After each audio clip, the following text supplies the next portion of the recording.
Assalamualaikum warahmatullahi wabarakatuh.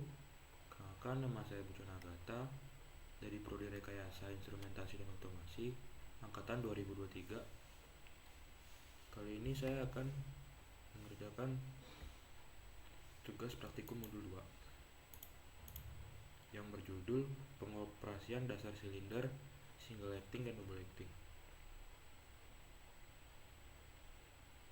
Baik, yang pertama kita akan masuk ke bagian silinder single acting seperti yang ada di gambar ini. Zoom sedikit. Single acting silinder terbagi menjadi beberapa bagian, yaitu seperti di gambar. Yang pertama ada pressure port, piston seal, lalu pressure port lagi. Ini mountingnya, piston, spring, piston rod. Single acting cylinder, push type and pull type. Jadi single acting cylinder itu kebagi menjadi dua, yaitu push type dan pull type. Ini contohnya, yang push type, ini yang pull type. Silinder single acting adalah aktuator pneumatik yang hanya bekerja dengan satu port udara bertekanan. Gerakan maju, yaitu dapat dilihat juga seperti keluar dari piston, dilakukan oleh tekanan udara. Ini termasuk ke dalam single acting cylinder tipe push type. Lalu gerakan balik atau mundur yang seperti dilihat itu dikembalikan oleh pegas atau beban luar, masuk ke bagian pull type. Masuk ke ciri utamanya silinder single acting, yaitu lebih sederhana dan hemat udara dibanding double acting. Lalu hanya menghasilkan gaya penuh saat maju atau mundur yang didorong udara, sedangkan saat balik oleh pegas lebih lemah. Lalu banyak digunakan untuk penjepit, penekan, atau mekanisme ejector. Lalu kita masuk ke silinder double acting. Silinder double acting adalah aktuator pneumatik yang mempunyai dua port udara bertekanan. Yang bisa dilihat pada gambar ini, double acting cylinder contohnya. Bentar kita zoom. Double acting cylinder bagian-bagiannya ada ini nih. Pressure in, pressure out dengan extension stroke-nya. Extension stroke-nya juga sama, yang bawah juga sama, tapi bedanya ada di bagian retraction stroke. Lalu ini bagian-bagiannya. Yang pertama ada cup and port, tie rod, rod and port, piston, barrel, piston rod. Silinder double acting adalah aktuator pneumatik yang mempunyai dua port udara bertekanan.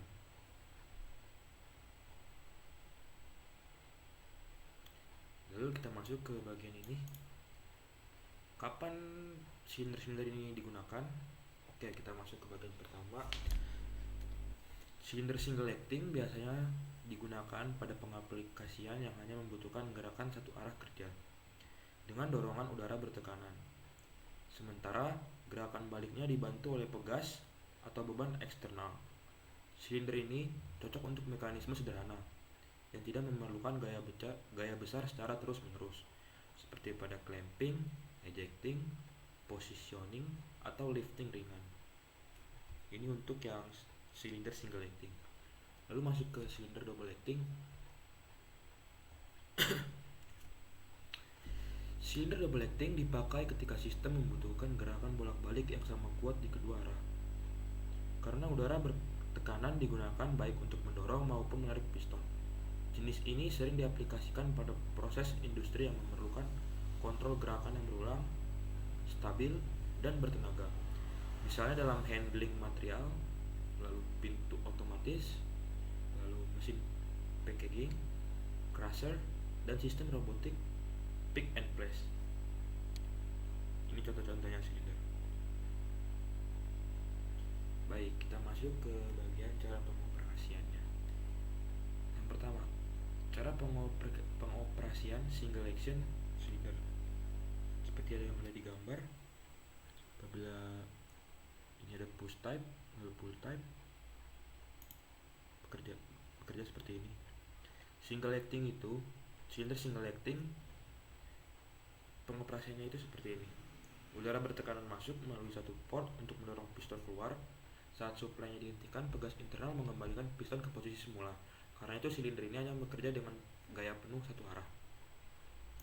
Lalu lanjut ke double action seperti yang ada di gambar ini.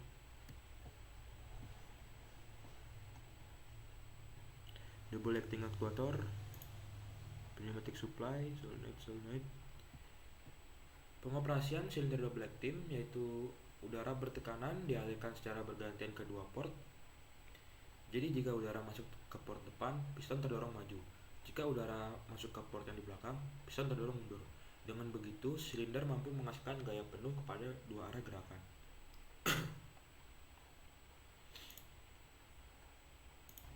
Baik, ke bagian selanjutnya yaitu pneumatik ke PLC.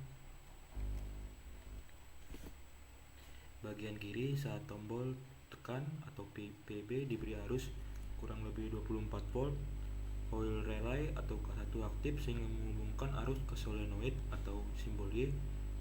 Solenoid ini menggerakkan katup 3/2 sehingga udara masuk ke silinder mendorong piston keluar. Lalu di bagian kanannya, ketika tombol dilepas, arus terputus, solenoidnya dapat mati, katup kembali ke posisi semula dengan pegas, udara keluar melalui port exhaust, dan piston kembali ke posisi awal karena pegas silinder.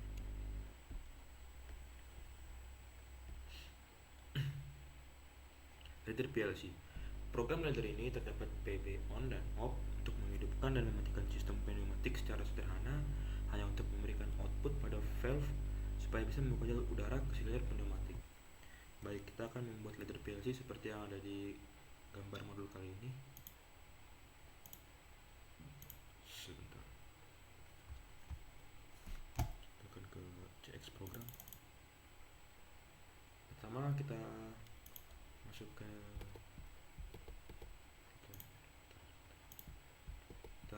ke file, lalu new, kita ke bagian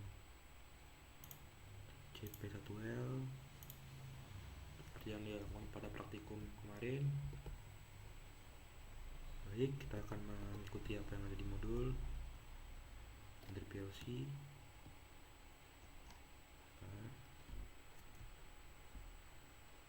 Oke, seperti itu saya sudah mengerti.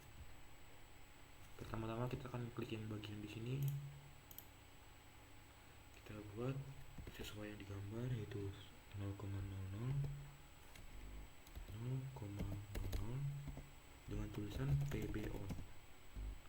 Lalu di bagian kedua kita akan membuat dia 0,01, ya kan, dengan bagian PB off. Karena digambar seperti ini, kita akan membuat ini jadi seperti ini. Oke, kita akan ke bagian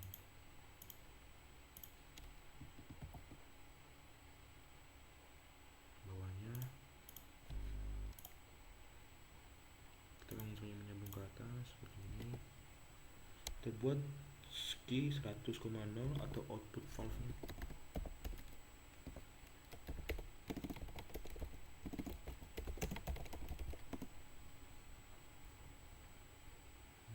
Oke, kita lanjut ke bagian sini. Kita buat sambungannya seperti yang menuju. Kita buat 100 bagian output valve juga. 100,0. Seperti yang digambar, kita dapat menjelaskan di sini ada program ladder PLC, terdapat PB on, PB off, output valve. Baik, itu yang saya buat. Kembali lagi ke modulnya. Baik, sudah selesai. Saya akan menjelaskan secara pribadi selanjutnya. Pertama, mari kita bahas tentang silinder single acting.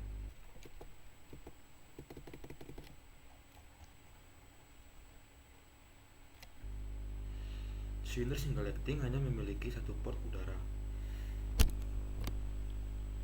Artinya udara bertekanan hanya masuk dari satu sisi silinder untuk mendorong piston dapat bergerak. Saat udaranya dilepas, piston akan kembali ke posisi semula dengan bantuan pegas yang ada di dalam silinder. Lalu kelebihan dari silinder single acting, yang pertama, desainnya sederhana dan murah.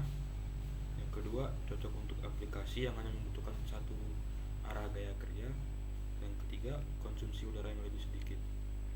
Tapi di silinder single acting ini juga terdapat kekurangan.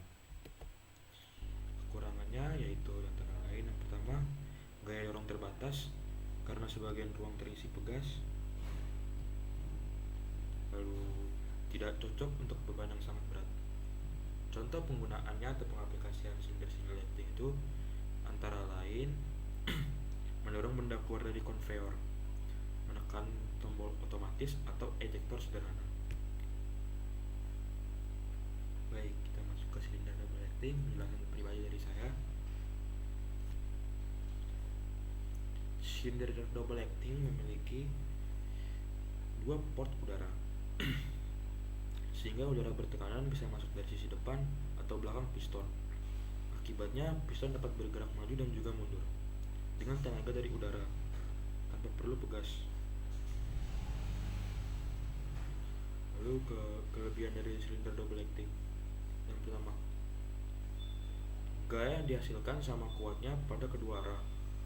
Lalu yang kedua, dapat digunakan untuk beban yang lebih berat.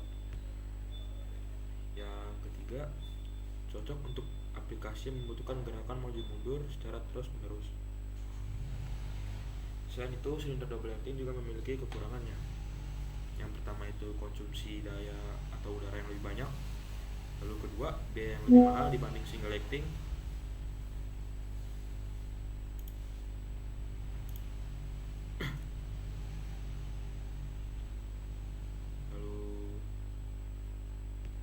Untuk penggunaan silinder double acting biasa ditemukan pada robot pick and place,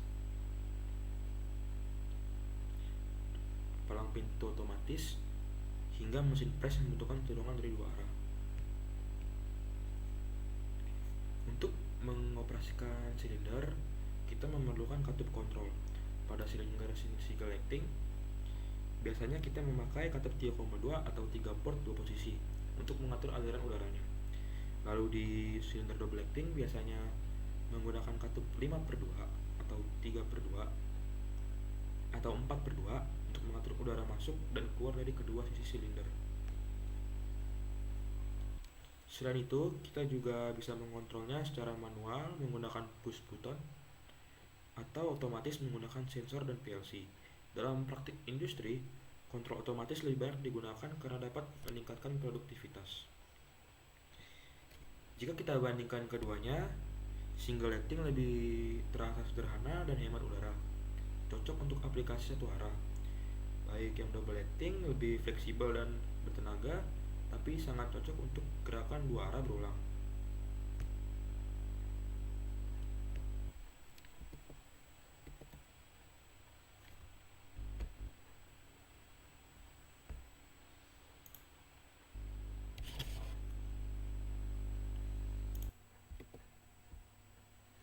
Baik, supaya lebih jelas, mari kita lihat contoh aplikasi nyata di sebuah lini produksi minuman.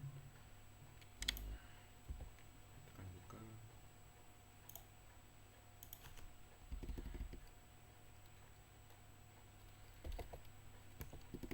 Single acting cylinder vending machine.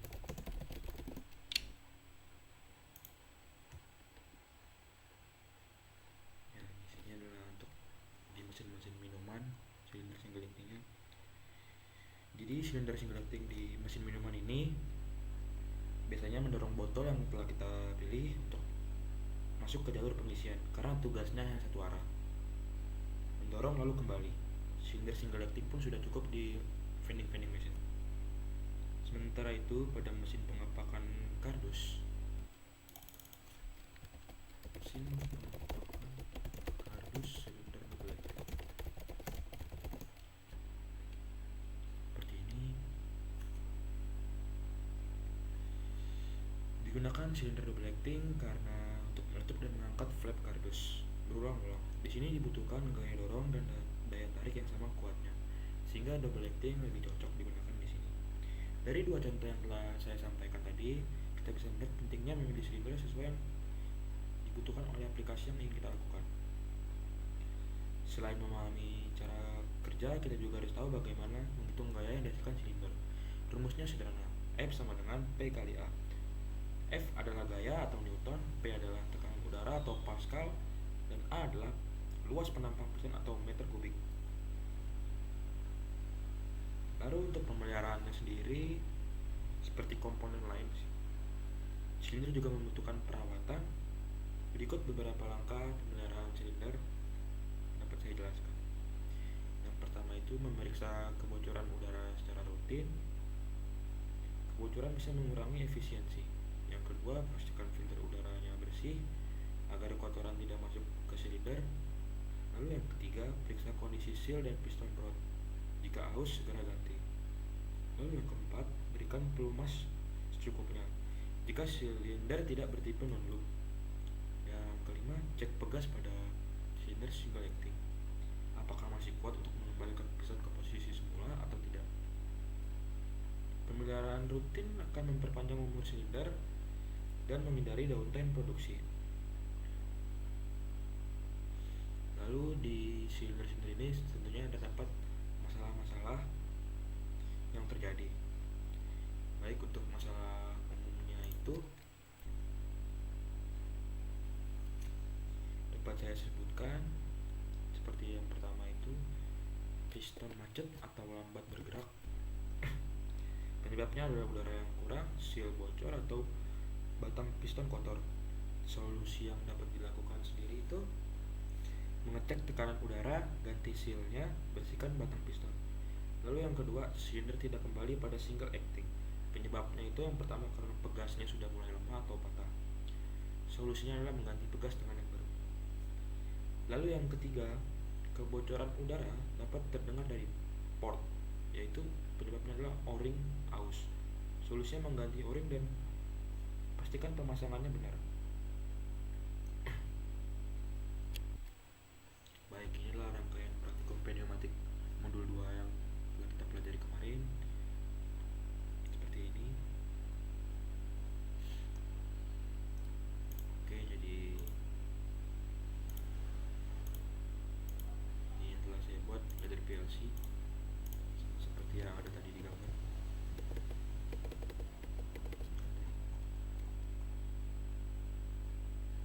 Program laddernya itu terdapat PB on dan off untuk menghidupkan dan mematikan sistem pneumatik. PB on, PB off. Ya, lalu memberikan output pada valve supaya bisa membuka jalur udara ke silinder pada pneumatiknya sendiri. Output valve-nya nih ada dua, di sini. Sepertinya ini dari PLC.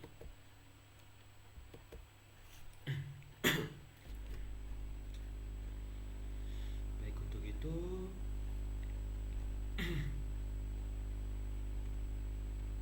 sudah dapat diartikan sendiri perbedaan dari silinder single acting dan double acting. Karena di silinder single acting sendiri itu terdapat gerakan satu arah. Lalu di silinder double acting sendiri adalah untuk pengaplikasian gaya piston dua arah. Lalu di silinder single acting membutuhkan katup port 3/2,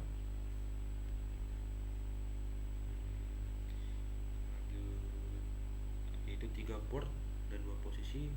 Sedangkan pada silinder double acting sendiri itu membutuhkan port 5/2 atau 4/2 karena untuk mengatur udara masuk dan udaranya keluar. Dengan memahami teori perhitungan, pemeliharaan, dan troubleshooting, kita tidak hanya tahu cara mengoperasikan silinder, tetapi juga bisa memastikan sistem tetap handal. Semoga video yang telah saya buat ini bermanfaat untuk teman-teman semua. Jangan lupa like dan share agar lebih banyak yang belajar bersama. Dengan ini, saya Pujo Nagata, Prodi Rekayasa Instrumentasi Angkatan 2023. Mohon maaf bila ada kata yang kurang atau yang salah.